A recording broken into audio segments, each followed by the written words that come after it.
Hello, it's David Bradley from the car. I have gone on this adventure, or misadventure, to gather things. And it is indeed a Vic-20. First up, we have Vic-20 book of games. 6 cassettes. I think they're all there. Well, there's 6 cassettes in here. What do we have? Demolition, Downhill Ski, Maze of Maze, Trapman, The Thing, Zap Zap by Nanook Industries. It does look like this was near the beginning, and probably as Commodore wanted to get things out the door that would give people a reason to get computers. Here we have it. Anyway, now, will any of these tapes work? Who knows? But they are here. They look a little rough, but I'll give them a try. What else do we have here? Let's see here. Oh, here we have.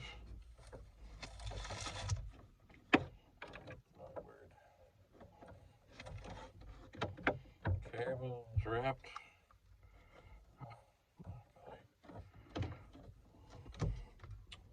We have a Vic-20 RF modulator. We do. And I may actually have a way to soon actually test this. Not that many people use them anymore, but you never know, you know. And here is a magical thing. It is an official Commodore joystick with plastic internals that are really not good and really don't last. I'll move this around. Maybe it works, maybe not. It's a good thing for display purposes. Why? Because it says Commodore. What do we have here? We have the manual for a C2N dataset unit. We do. Looks like it's had a little water damage, but it's here. And of course, what does that mean is next? A dataset. And there is a tape in it.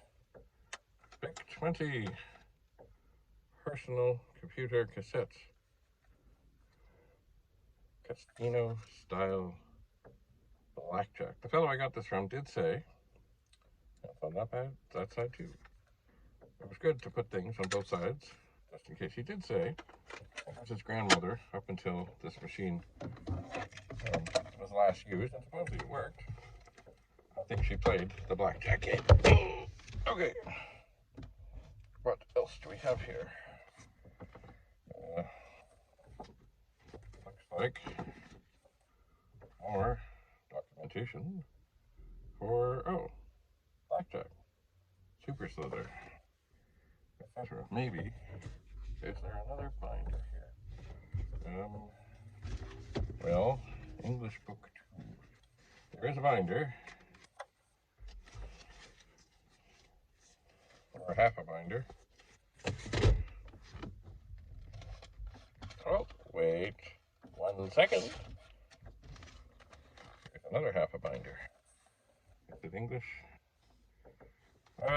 It's Introduction to Basic Part 1, Car Chase. Introduction to Basic Part 1. Oh, Tape 1, Tape 2. Biorhythm Compatibility, Space Math, Blue Minis from Outer Space. That's right. There's more. What do we have here? Oh, okay, here is Vic-20 English Book 1. Let's see if we can get that in here. There it is, English Book 1. And 6 cassettes. And listen to that. An amazing thing. Actually, they did well on these binders. certainly had lots of stuff in them. What's this? Okay, this is the Vic-20 Introduction to Basic Part 1. And it has tapes in it. It looks like it's had a bit of a rough life, but it's here, and the cassettes are probably, I have extras of those. Now, do any of them work? I don't know. I just don't know. I'm just putting things on the... Now here is perhaps a demon device. Oh my, how do things get wrapped up in cords that there's nothing to... No. There's nothing to do with this. Right here is a Commodore power supply. And, I mean, it looks dusty. And such. But, you know, but this is, of course, one of the things. I'm not just going to go and, you know, plug it in. It will be, I'll test it with, the little thing Rudy's Retro Intel gave me. It's funny, as I look up here at the data set, I really didn't look carefully. That is, well, it might still work. Certainly, whatever was holding the cable in position isn't there, and it's been wrapped in electrical tape, but that doesn't mean it doesn't work. Just because it's kind of like a bobblehead now. Who knows? Let's see, let me take it in. And then, of course, are we down to the last? We are down to the last of it, and that is Vic-20. This Vic-20 was owned by the same fellow from when it was new. And it is not one of the earliest ones. It has, of course, as you see, the Commodore 64 style power supply. And its serial number is less than 1 million. Made in Canada. Oh, it does have. Oh, yeah, of course it does. It has the 5-pin connector, which, of course, all Vic-20s had.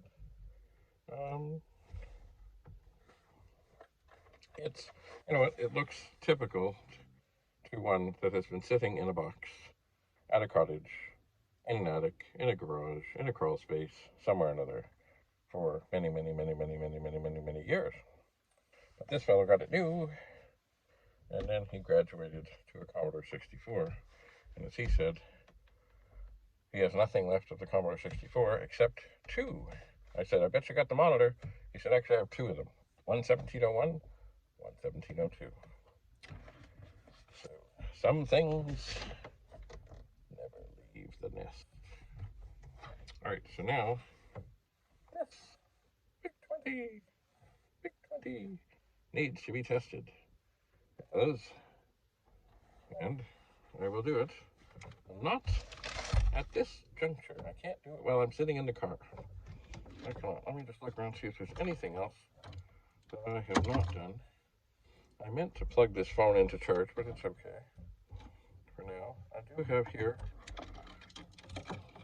if you've been watching, you know, in my sort of, I consider Dollarama and other such places as thrifting. And I did get this funky headset. It kind of clips on the ears, and I have actually used it a couple of times, and it's worked quite well. Not with this iPhone, because this iPhone doesn't have a headphone jack. What do I use? Oh, my regular phone is now all the way up to an iPhone 6, and it has a headphone jack. And these do quite well. I hear a motorcycle. Anyway, I will leave this here. I will put things back, I think, where they belong. Oh yes, if you were watching in the box room, I found this thing. I'll move this to the back of the car. It is not ready to be hooked up. It still has strange wiring things. But I will find just a plug and figure out how to wire it successfully. And here, I want to make sure I do not hurt these. Just a second here.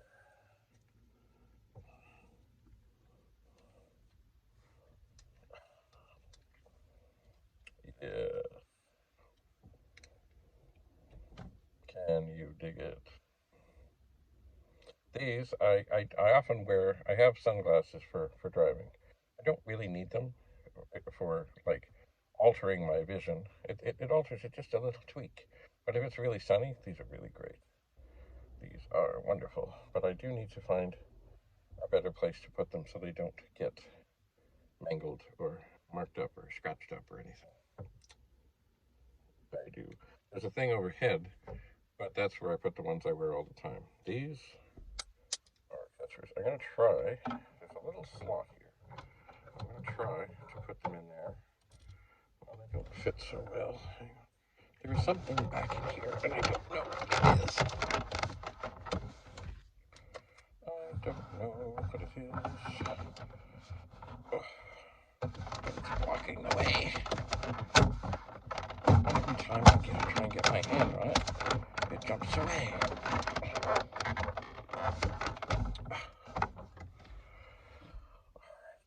Hang on a second.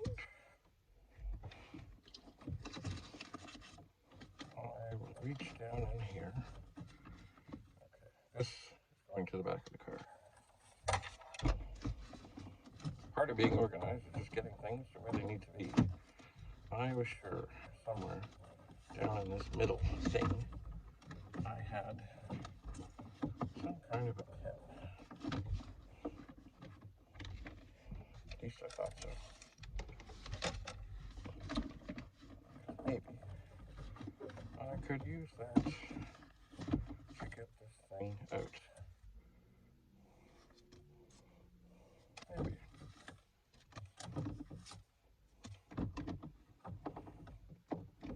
But I don't feel it. It's just not happening. Now, hang on. This may cause an alarm to go off. It's okay. It may be that I have. Oh. Well, hang on. I have some little wee pliers. I'm not sure that is going to be helpful or not. I also thought I had a screwdriver in there. All I want to do is get this. So close. And then it fell down. Okay, but I think I can get it. Oh, come on. Yes! It's a pen.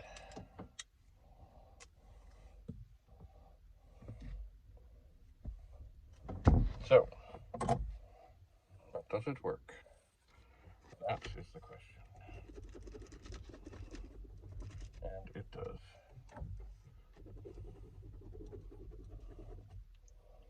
So, does it close? It does. Okay, I'll put that in the middle console. And then, well, I think that's about all I can do for now. So, thanks for coming. Much appreciated. Stay tuned. And we'll see soon if this Vic-20 actually functions. First, test the power supply.